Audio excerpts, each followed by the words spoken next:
ಇತಿಹಾಸ ಪ್ರಸಿದ್ಧ ಆನೇಕಲ್ನ ಶ್ರೀ ಧರ್ಮರಾಯಸ್ವಾಮಿ ದ್ರೌಪದಮ್ಮ ಕರಗ ಮಹೋತ್ಸವ ಇದೀಗ ವಿವಾದಕ್ಕೆ ಕಾರಣ ಆಗಿದೆ. ಕರಗ ಹೊರೋ ವಿಚಾರವಾಗಿ ಎರಡು ಬಣಗಳ ನಡುವೆ ಹಲವಾರು ವರ್ಷಗಳಿಂದ ಜಟಾಪಟಿ ನಡೀತಾ ಇತ್ತು. ಆದ್ರೀಗ ಒಂದೇ ತಿಂಗಳಲ್ಲಿ ಎರಡೆರಡು ಬಾರಿ ಕರಗ ನಡೀತಾ ಇದೆ.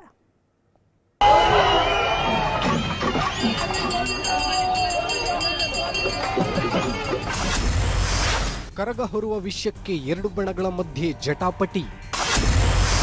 ಅರ್ಚಕರು ಮತ್ತು ಕುಲಸ್ಥರ ನಡುವೆ ಭುಗಿಲೆದ್ದ ವಿವಾದ.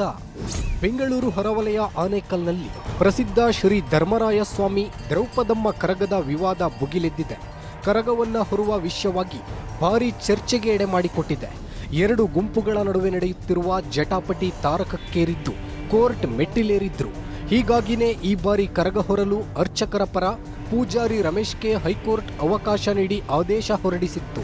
ಅದರಂತೆ ಕಳೆದ ಏಪ್ರಿಲ್ 1ರಂದು ಅರ್ಚಕರ ಗುಂಪಿನಿಂದ ರಮೇಶ್ ಕರಗ ಶಕ್ತ್ಯೋತ್ಸವವನ್ನು ನಡೆಸಿದ್ರು. ಇದೀಗ ಮತ್ತೆ ಆನೇಕಲ್ನಲ್ಲಿ ಕುಲಸ್ಥರ ಬಣದಿಂದ ಪೂಜಾರಿ ಚಂದ್ರಪ್ಪ ಕರಗ ಹೊರಲು ಸಿದ್ಧತೆ ನಡೆಸಿದ್ದಾರೆ.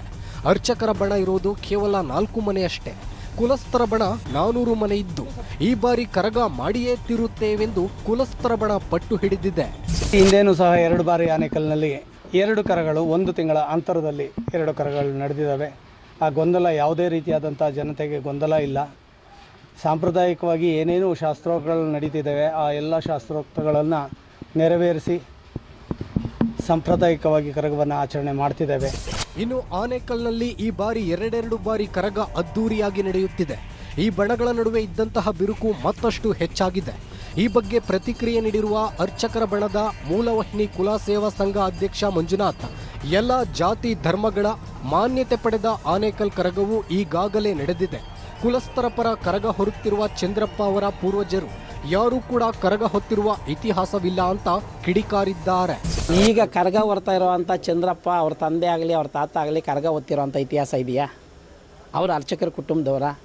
ಆನೇಕಲ್ ಚಂದ್ರಪ್ಪ ಯಾವೂರು? ಅವ್ರ ತಂದೆ ಯಾವೂರು? ಅವ್ರಿಗೂ ಆನೇಕಲ್ ಕರಗಕ್ಕೂ ಏನು ಸಂಬಂಧ? ಆ ಹಿನ್ನೆಲೆಯಲ್ಲಿ ಹೈಕೋರ್ಟು ಕರ್ನಾಟಕ ರಾಜ್ಯ ಉಚ್ಚ ನ್ಯಾಯಾಲಯದ ಏಕಸದಸ್ಯ ಪೀಠ ಮತ್ತು ದ್ವಿಸದಸ್ಯ ಪೀಠ ಅವರಿಗೆ ಕರಗ ಹೊರುವ ಹಕ್ಕಿಲ್ಲ ಅಂತ ಘೋಷಣೆ ಮಾಡಿದೆ. ಒಟ್ನಲ್ಲಿ ಇತಿಹಾಸ ಪ್ರಸಿದ್ಧ ಆನೇಕಲ್ ಕರಗವು ಎರಡು ಬಣಗಳ ನಡುವಿನ ವಿವಾದ ಒಂದು ಕಡೆಯಾದ್ರೆ, ಆನೇಕಲ್ ಜನಕ್ಕೆ ಈ ಬಾರಿ ಎರಡೆರಡು ಬಾರಿ ಕರಗ ನೋಡುವ ಡಬಲ್ ಧಮಾಕ ಸಿಗಲಿದೆ. ಆದೂರು ಚಂದ್ರು, ನ್ಯೂಸ್ 18 ಆನೇಕಲ್.